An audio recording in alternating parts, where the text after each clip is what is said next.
गड़ी गड़ी जाए हथवा में कलमिया गड़ी गड़ी जाए।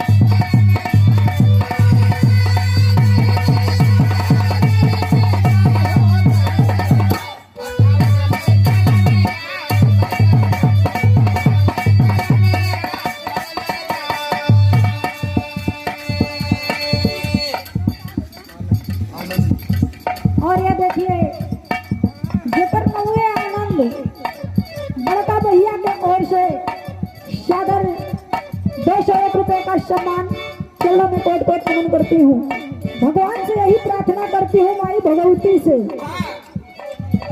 कि भैया अपने जीवन में हमेशा आनंद रहे और आम जनता के चरणों में आशीर्वाद का कामना बा। लेकिन कहना बा और दरगाह के बारे डकटरिया में गईले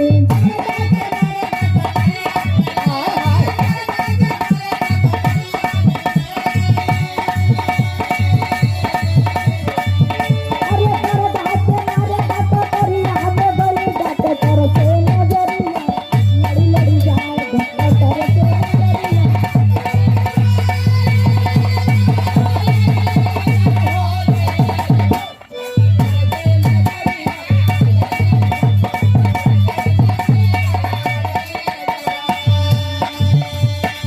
अरे गड़ी गड़ी जाए हथवा में